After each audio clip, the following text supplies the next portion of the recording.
Em dias de tanta correria, numa época onde a vida contemporânea se tornou tão agitada e cheia de opções, se não tivermos prioridade, nós podemos perder o rumo. Ter prioridade significa que entendemos o que é mais importante, aquilo que vem primeiro. E esse é o assunto da minha conversa hoje. Deus em primeiro lugar. Fique comigo e nos próximos minutos nós vamos falar a respeito disso.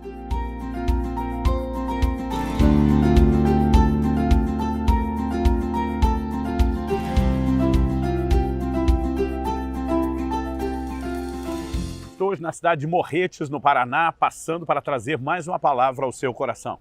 E o versículo que eu quero tomar como ponto de partida e que define o trilho da nossa reflexão é Mateus capítulo 6, versículo 33, onde nosso Senhor Jesus Cristo diz: mas busque em primeiro lugar o reino de Deus e a sua justiça, e todas essas coisas lhe serão acrescentadas.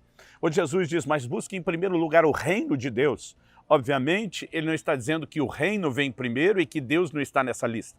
O reino só tem prioridade porque é de Deus. Ele está sugerindo que Deus precisa ocupar o primeiro lugar. E o interessante é que Jesus faz isso num contraste. Depois de dizer, não se preocupem com aquilo que vocês vão comer, não se preocupem com aquilo que vocês vão vestir. Ele estava falando das necessidades mais básicas, aquilo que normalmente dirige o homem. O seu trabalho, a sua dedicação começa focado na subsistência. Alguns depois acrescentam a busca de coisas extras, determinadas realizações, mas a subsistência é aquilo que normalmente, naturalmente falando, é prioritário. E Jesus disse, se vocês colocarem o reino primeiro, essas outras coisas, que normalmente são a prioridade, elas virão como acréscimo, elas virão a reboque. Obviamente, o Senhor aqui está falando a respeito de prioridades. E nós precisamos entender essa verdade de que Deus deve ocupar nas nossas vidas o primeiro lugar. Quando indagaram o Senhor Jesus a respeito de qual era o maior mandamento, o primeiro, o principal, Jesus estava diante da difícil missão, do desafio de torcer as escrituras da sua época, que era o Antigo Testamento, e tirar um mandamento acima de todos os demais. Ele não titubeou. Marcos, capítulo 12, dos versos 28 em diante, nos mostra Jesus respondendo àquela indagação com as seguintes palavras: amarás o Senhor teu Deus de todo o teu coração, com toda a tua alma, com todo o entendimento, com todas as tuas forças. Jesus não titubeou. Se há algo que possa ter destaque, diz respeito ao lugar de importância que Deus deve ocupar. Nós devemos amá-lo antes mesmo de amar a nós mesmos ou as outras pessoas. Não há dúvida de que o primeiro lugar pertence a Deus. Mas eu gostaria de destacar esse primeiro lugar pertencendo a Deus em três esferas muito específicas. Uma diz respeito ao nosso relacionamento pessoal. A outra diz respeito às disciplinas cristãs que devemos praticar. E, em terceiro lugar, nós podemos destacar o nosso serviço, o nosso trabalho para com Ele. Começando a respeito do relacionamento com Deus, o Senhor Jesus ensinou em Lucas, no capítulo 14, interessante que o verso 25 nos fala a respeito de multidões acompanhando o ministério de Jesus. Isso acontece com uma certa recorrência. Sempre que multidões são mencionadas, muitas vezes Jesus traz o ensino para tentar esclarecer a necessidade de um compromisso maior do que aquilo que as pessoas perceberam. Então, o Senhor Jesus diz no verso 26, se alguém vem a mim e não me ama mais do que ama seu pai, sua mãe, sua mulher, seus filhos, seus irmãos, suas irmãs e até a própria vida, não pode ser meu discípulo. E quem não tomar a sua cruz e não vier após mim, não pode ser meu discípulo. Em outras palavras, Jesus está dizendo, só há uma forma de você ser caracterizado meu discípulo, se você me colocar em primeiro lugar, se você me colocar à frente das pessoas de maior importância na sua vida. Pai, mãe, esposa, irmãos, família. O Senhor está dizendo, ou esses termos são estabelecidos, ou fica categorizado e definido que você não pode ser meu discípulo.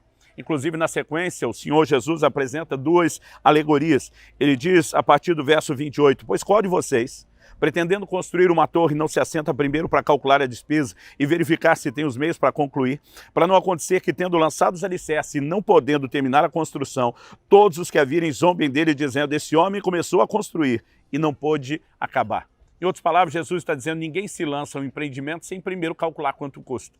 Então, Nosso Senhor estava dizendo, calcula aí, bota na ponta do lápis quanto custa me seguir, me põe primeiro, senão é melhor você nem iniciar o projeto. No verso 31, ele emenda com outra analogia, o qual é o rei, que indo para combater outro rei, não assenta primeiro para calcular se com 10 mil homens poderá enfrentar o que vem contra ele com 20 mil. Caso contrário, estando ainda o outro longe, envia-lhe uma embaixada pedindo condições de paz. De novo, Jesus está dizendo que ninguém, usando um exemplo diferente, mas dizendo a mesma verdade, que ninguém se lança a um empreendimento sem primeiro calcular. E ele conclui no verso 33, assim pois, esse assim é, igualmente, semelhantemente, da mesma maneira, qualquer um de vocês que não renuncia a tudo que tem, não pode ser meu discípulo. Em outras palavras, ou me coloque à frente, ou não existe essa relação de discipulado. Quando olhamos para exemplos bíblicos como o de Gênesis 22, e vemos Deus pedindo a Abraão que entregue o seu filho em sacrifício, e a Bíblia diz que Deus o estava provando.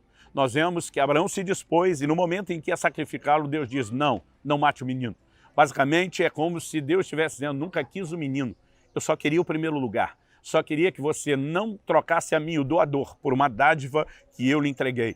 É como se Deus dissesse, uma vez que eu tenho o primeiro lugar, toma esse menino, fica com ele, de lambuja, eu lhe dou uma descendência numerosa. Nós precisamos entender que manter Deus em primeiro lugar não é por uma necessidade de Deus, não é porque ele é carente, não é porque ele é ciumento, ele é absoluto e completo em si mesmo, ele não depende disso, mas será um efeito regulador nas nossas vidas. Isso é importante entender. Quando falamos de priorizar o reino, podemos entender também aspectos como a santidade. Jesus diz, se a tua mão te faz pecar, corta e lança de ti. Muitos ficam tentando insistir na não literalidade de cortar a mão. Mas ainda que não haja literalidade na instrução de Jesus a respeito disso, a disposição de valorizá-lo mais do que um dos membros do corpo não pode ser ignorado. O primeiro lugar pertence a ele. Mas também podemos falar na vida de culto, de adoração. Por exemplo, no Evangelho de Marcos, no capítulo 7, nos versículos 6 e 7, Jesus citando o profeta Isaías, fala daqueles que em vão o adoram. Qual é a característica de um culto ou de uma adoração vã, inútil? O Senhor Jesus diz que eles obedeciam preceitos de homens, mas não os de Deus. Isso está relacionado à falta de colocar Deus em primeiro lugar. Quando olhamos para a primeira menção de oferta na Bíblia, vemos a Bíblia dizendo que Deus se agradou de Abel e da sua oferta, mas não de Caim e da sua oferta. Qual a diferença entre o que cada um fez? Se houve uma disposição no coração de colocar Deus em primeiro lugar ou não. A Bíblia diz que Abel entregou das primícias do seu rebanho. A palavra primícias significa primeiros frutos. E quando entendemos esse desenho a respeito dele ter dado a primeira parte para Deus, ele estava dizendo para Deus, o Senhor é mais importante, eu fico depois. Mas quando a Bíblia fala da oferta de Caim, diz que depois de uns tempos, a maioria das versões diz no fim de uns tempos. Nós não temos a definição da palavra tempo, se são dias, semanas, meses, mas uma coisa é certa. Enquanto Abel colocou Deus em primeiro lugar, Caim deixou Deus por último. A mesma observação é feita quando Jesus fala de uma viúva pobre que deu tudo aquilo que possuía, enquanto os ricos davam do que lhes sobrava. Não estamos falando aqui a respeito da contabilidade, mas Jesus diz que ela deu mais. Por quê? Ela priorizou Deus. Ela simplesmente, apesar de não ter uma grande quantia, diz Deus primeiro. Eu posso ficar sem comer uma refeição, mas vou honrar a Deus. Quando Jesus diz que os ricos deram da sobra, significa que primeiro pensaram em si, fizeram tudo o que queria e quando no final das contas fizeram o balanço, sobrou alguma coisa, sobrou, então bota Deus. Significa que se não tivesse sobrado Deus, não teria entrado. Nós podemos falar da adoração, nós podemos falar a respeito das nossas ofertas e precisamos entender que em qualquer uma das disciplinas, elas têm um propósito. Criar e cultivar em nós a mentalidade de que o primeiro lugar pertence a Deus. Seja no relacionamento com o Senhor, seja na vida de culto, adoração e ofertas, mas também no nosso trabalho ou no nosso serviço para com Ele. No Evangelho de Mateus, nós vemos o Senhor Jesus falando a respeito de buscar em primeiro lugar o reino de Deus e a sua justiça. Mas nada sugere que devemos buscar o reino até para nós. Jesus nos ensinou a orar, venha teu reino, seja feita a tua vontade. Nós precisamos ter um compromisso com o estabelecimento do reino, não só na nossa vida, mas também na vida de outras pessoas. Eu costumo dizer que amar a Cristo é também amar aos que pertencem a Ele e a sua obra. Jesus perguntou a Pedro, Pedro, você me ama? Ele disse sim, ele falou, então apacenta as minhas ovelhas. Nós direcionamos o amor e a prioridade que o Senhor tem na nossa vida quando entendemos o seu chamado para cuidar daquelas coisas que é interesse dele. O chamado ao ministério não é privilégio de um pequeno grupo, não é responsabilidade apenas de alguns vocacionados em tempo integral.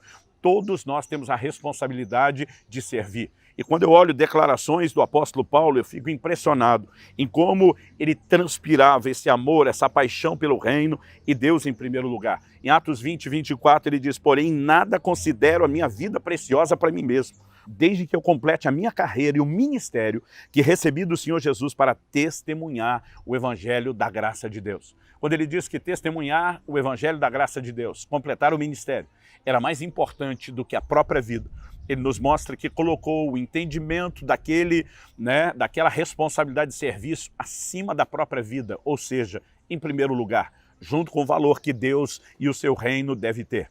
Quando olhamos para essas verdades nas Escrituras, isso precisa nos fazer avaliar como eu e você temos nos conduzido, como eu e você temos agido, né? O que é que nós temos colocado em primeiro lugar? Temos dado espaço na nossa agenda para valorizar tanto a pessoa de Deus em termos de princípio de vida e conduta, dizer nada concorre com isso.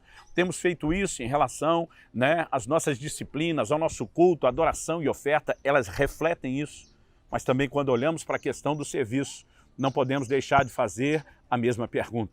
Qual é a minha disposição de cuidar dos interesses de Deus? Todos nós podemos testemunhar de Jesus, levar pessoas a Cristo, ajudar a cuidar delas. Não precisamos falar de um cargo na igreja, não precisamos falar de liderar um departamento, não precisamos falar de um nível de serviço onde necessariamente os outros vejam, mas apenas aquele onde nosso Senhor, olhando a nossa disposição de honrá-lo em primeiro lugar e cuidar dos seus interesses, possa olhar para mim e para você com um sorriso no rosto, reconhecendo que eu e você o colocamos em primeiro lugar em todas as áreas. Então, meu encorajamento a você é Deus em primeiro lugar. Se nós o priorizarmos, encontraremos um nível de satisfação extraordinária e cumpriremos o senso de propósito da nossa existência.